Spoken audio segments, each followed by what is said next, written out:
2002년도에 개봉되었던 영화 중에 배우 이영걸이 주연했던 영웅이라는 영화, 여러분 들어보시거나 또 보신 분들도 계실 것 같습니다. 이 영웅이라는 영화는 춘추 전국 시대를 배경으로 7개의 나라가 천하통일을 이루기 위해서 무자비하게 전쟁을 하던 그런 시대를 말합니다.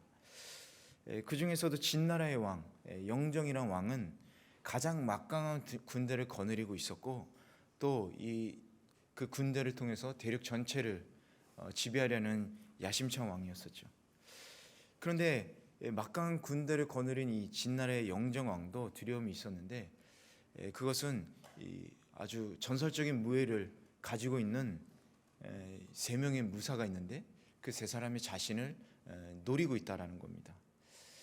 그래서 왕은 이 3사람에게 현상금을 거는데, 어느 날 이 무명의 한 검객이 이 3사람을 다 쓰러뜨렸다 이렇게 하고 왕 앞에 오게 되는 것이죠. 그리고 그 쓰러뜨린 증거로 그 각자의 3자루의 칼을 가지고 왕 앞에 나옵니다. 이 무명의 검객은 3명을 혼자서 처리했기 때문에 이 엄청난 상을 왕 앞에서 받게 되는데요. 사실은 이 검객은 그 3명의 무사를 쓰러뜨린 게 아니라 이 3명의 무사를과 함께 이렇게 짜고서 왕에게 복수하기 위해서 오게 된 것입니다. 이 무사는 한 나라 사람으로 자신의 가족과 그리고 나라를 위해서 복수하기 위해서 이 왕을 죽이러 온 것이죠. 그런데 이 검객은 그 상을 받기 위해서 왕 앞에 가고 또 왕과 대화를 나누는 도중에 죽일 찬스가 있었지만 결국엔 왕을 죽이지 않고 그리고 왕궁을 나오다가 죽임을 당하게 됩니다. 왕을 죽이지 않은 이유가 되게 중요한데요. 그것은 뭐냐면 이 진나라 왕인 이 영정이라는 왕을 죽이더라도 분명히 다른 나라에서 이 같은 왕이 또 세워지고, 또 그 사람이 이 중국 전체를 지배하기 위해서 또 많은 백성들을 죽일 것이다. 이 무사는 그걸 왕과 대화 중에 깨닫게 된 것입니다. 그래서 이 왕이 이들을 정복하게 놔두는 것이 백성들에게 가장 피해를 적게 주는 것이다, 이렇게 판단을 하게 된 것이죠. 여러분은 아시다시피 세계 역사를 보시더라도 알렉산더 대왕이나 또 나폴레옹 같은 어떻게 보면 세상에서 보는 굉장한 리더지만 또 영웅이죠. 하지만 많은 사람들 전쟁터로 내몰았고, 또 그것에서 많은 피를 흘리게 했습니다. 뿐만 아니라 많은 죽음들이 있었죠. 이스라엘 역사를 보더라도 선한 왕보다는 악한 왕들이 더 많아서 백성들을 아주 고통스럽게 하고 또 죽음으로 이끈 왕들이 많이 있었습니다. 이처럼 정치적으로나 종교적으로 잘못된 지도자들은 그 사람들로 인해서 많은 백성들은 고통을 겪고 또 사망의 길에서 허우적거리게 되는 것이죠. 구약시대 하나님은 이렇게 말씀하십니다. 선한 목자로서 자신이 택한 사람들을 끝까지 보호하시고 또 그 사람들의 궁핍함을 채워주셨습니다. 그리고 신약시대에 이르러서는 예수님은 선한 목자의 모범을 보여주시고 계시는 것이죠. 진정한 선한 목자, 진정한 왕은 우리 예수님밖에 없음을 고백합니다. 제가 이 말 하려고 계속 영화 얘기를 한 거예요. 그럼 오늘 본문 말씀에서 어떤 선한 목자이신지 예수님을 한번 보도록 하겠습니다. 먼저 1절 2절 한번 같이 읽어보도록 하겠습니다. 시작. 양이 우리에 들어가되 문으로 들어가지 않고 다른 길로 넘어가는 사람은 도둑이요 강도다. 문으로 들어가는 사람은 양들의 목자다. 이 1절 말씀을 보면 주님은 양이 문으로 들어가지 않는 자들은 도둑이고 강도다, 이렇게 얘기를 하시죠. 또 2절을 보면 양이 우리의 문으로 들어가는 사람은 양들의 목자라고 이렇게 말씀을 하고 있습니다. 이 팔레스틴 지역에서는 그 양의 우리라는 것은 진흙담이나 이렇게 거친 돌로나 이렇게 가시덤불 같은 걸로 이렇게 우리를 만들었습니다. 아침에는 그 우리에서 양들을 밖으로 내보내서 방목하다가 밤이 되면 그 우리로 다시 이렇게 몰아놓는 거죠.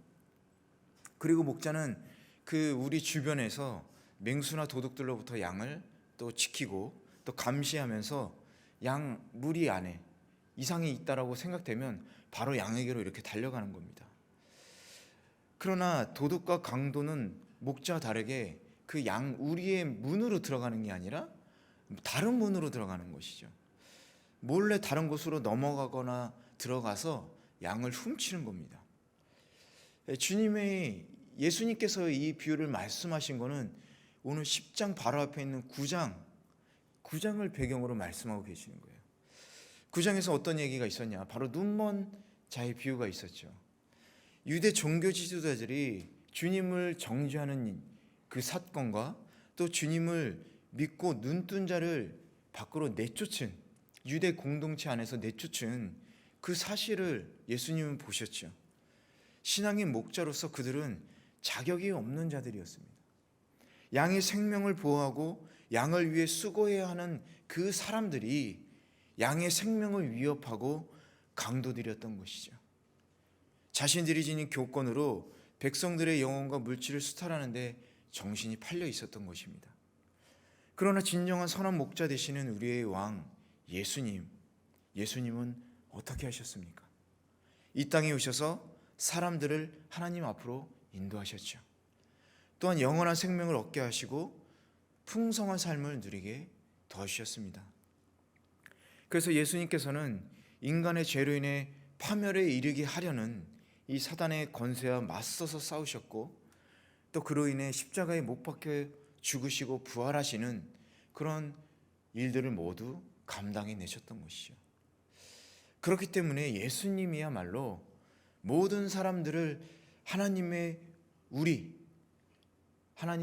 안으로 들어가게 하시는 양의 문이시고, 또 구원에 이르게 하시는 유일한 목자이심을 우리는 기억하고 그에 대한 확실한 믿음을 가져야만 하는 것입니다. 또한 우리는 이런 예수님을 보면서 이 예수님에게 리더십을 배워야 하는 것입니다. 우리 마태복음 20장 26절에서 28절을 한번 같이 읽어보도록 하겠습니다. 우리 한번 같이 읽어보겠습니다. 시작. 너희는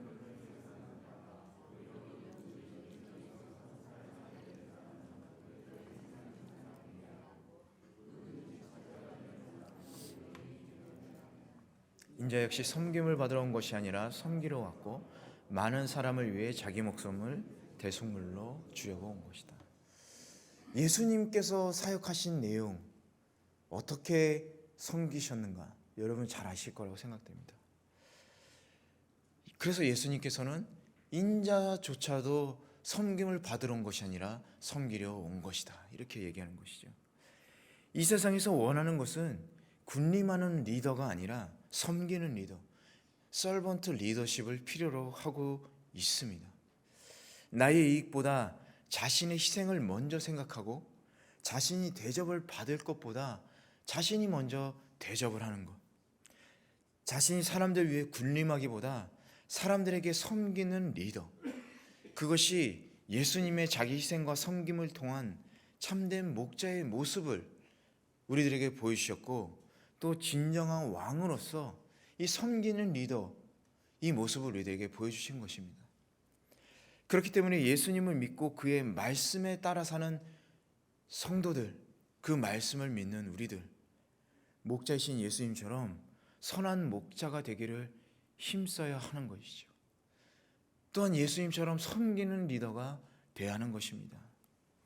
만약 여러분들이 교회에서 하나님의 양무리를 맡은 목자, 리더라면 스스로 자신을 확인해 봐야 될 필요가 있는 것이죠.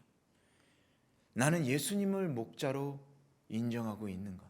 목자들의 리더로서 인정하고 있는가? 또한 목자이신 예수님의 음성을 여러분들이 담당하고 있는 그런 그룹에서 그 양들이 예수님의 음성을 알아듣고 있는지, 또 자신이 양들을 위해서 희생하고 있는지, 이런 것들을 목자라면 생각을 해볼 필요가 있습니다. 만약 이러한 물음을 통해서 자신이 선한 목자가 아님을 깨닫는다면 여러분 하나님 앞에서 회개하시기 바랍니다.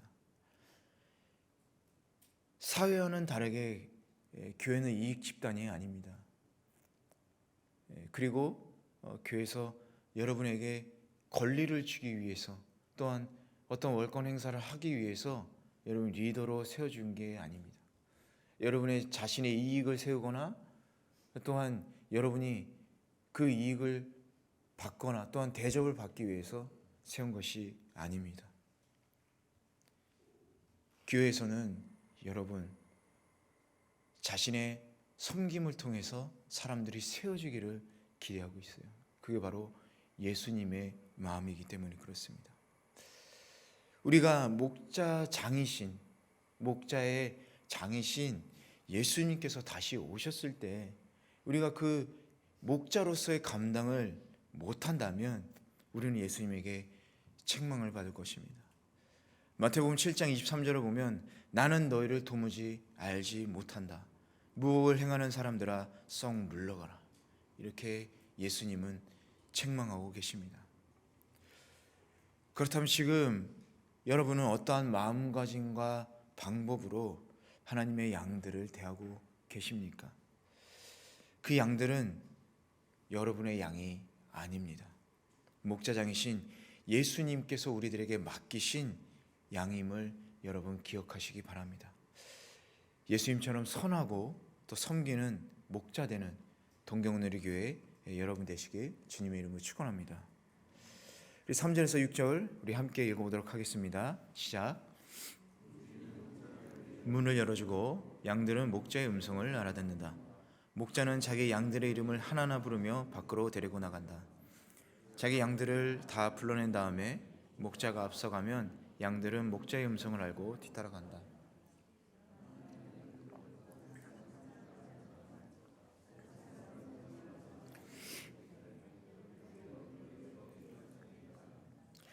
예수께서 그들에게 이런 비유로 말씀하셨지만 그들은 예수께서 자기들에게 무슨 뜻으로 그렇게 말씀하시는지 깨닫지 못했습니다. 양은 눈이 좋은 편이 아니라고 합니다. 그래서 높은 언덕에서 잘 떨어지기도 하고 또 다른 길로 이렇게 가기도 하죠.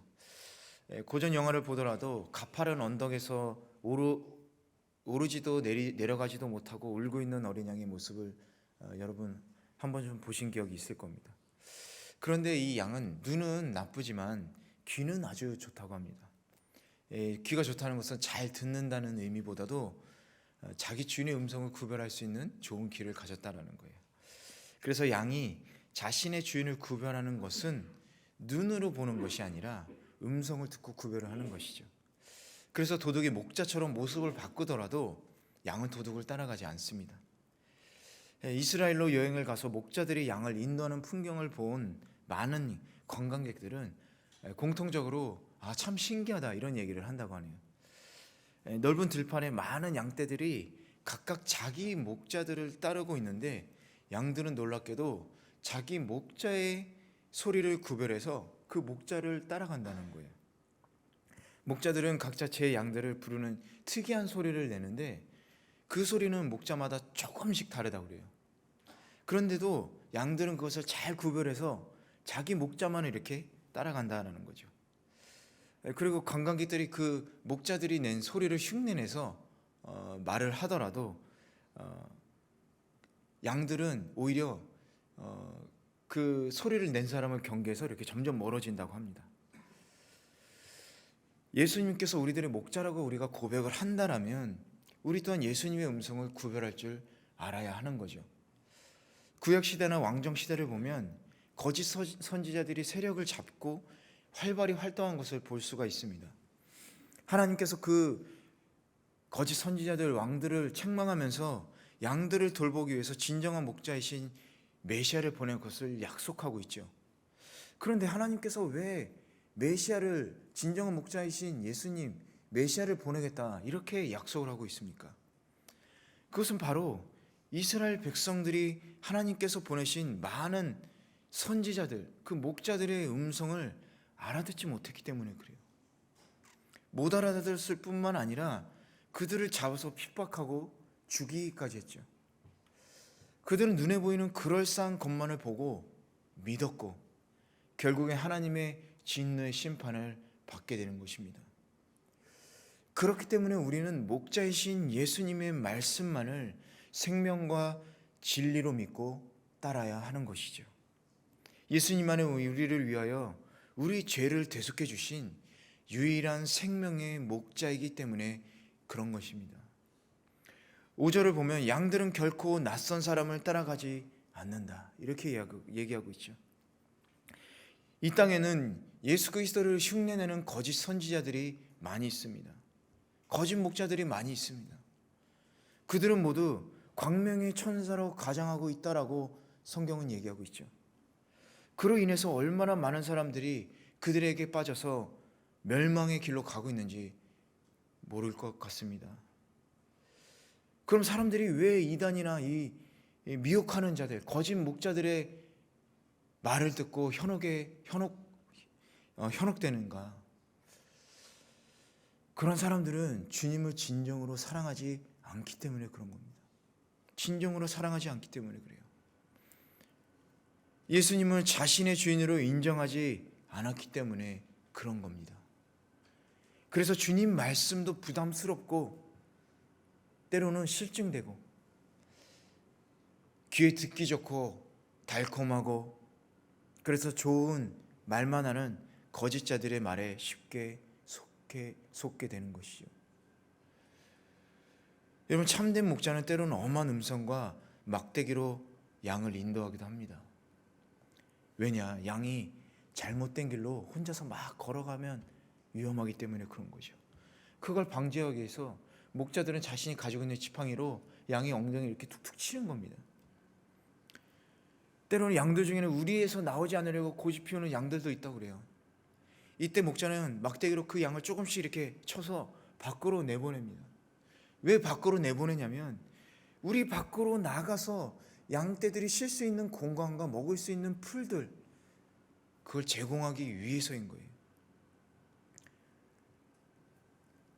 마가복음 1장 2절을 보면 공생애를 시작하신 예수님, 성령께서 광야로 내몰았다 이렇게 얘기를 하고 있죠. 광야로 내몬 이유가 뭡니까? 예수님을 공경에 빠뜨리기 위해서 그런 겁니까? 아니지요. 성령님께서 주님을 광야로 몰아내신 목적, 사단의 시험을 이기도록 하기 위해서 그런 과정이 필요했기 때문에 그런 거죠. 혹시 우리들 중에 주님이 자기를 고난의 길로 또는 불행 속으로 내몰았다고 생각한다면 여러분 그 생각을 바꾸시기 바랍니다. 주님께서 왜 우리를 고난의 길로 내모시겠습니까? 우리를 죽이려고 그러시겠습니까? 우리를 죽이려고 하셨다면 뭐하러 예수님 고통받고 십자가에서 죽으셨겠습니까? 그러나 그 인도하심의 목적은 우리에게 더 풍성한 축복과 그런 영원한 유익을 우리에게 주기 위해서라는 것을 우리는 기억해야 하는 것이죠. 그렇기 때문에 주님이 우리를 내몰아 가실 때 주님을 더욱 신뢰하고 우리는 그 뒤를 따라가는 믿음을 가진 성도들이 되어야 하는 것입니다. 그러나 거짓된 자들, 거짓된 목자들은 양이 사망의 길로 가든지 말든지 상관하지 않죠. 달콤한 말로 아부하고 무엇이든지 비유를 맞추려고 합니다. 그래서 주님을 따르는 자들의 모든 소중한 것을 훔치고 없애려고 하는 것이죠. 이제 우리가 선한 목자 예수님과 거짓 목자들의 차이를 알았다면 당연히 예수님의 음성에 따라 하나님 앞으로 우리가 나아가야 하지 않을까 생각이 됩니다. 여러분, 어떤 음성을 따르겠습니까? 예수님의 말씀을 따라서 여러분 풍성한 은혜를 누리시겠습니까? 아니면 여러분 거짓된 말들의 유혹에 현혹되어서 그때 그 듣기 좋은 말에 따라서 여러분 평생을 후회하면서 사시겠습니까? 오직 주님의 말씀만이 우리를 의의 길로 인도하시고 또 영생으로 인도하는 말씀인 줄 믿으시기 바랍니다. 또한 그 음성만 듣는 주님의 참된 양들이 되시길 주님의 이름으로 축원합니다. 우리 마지막 7절에서 10절 함께 읽어보도록 하겠습니다. 시작.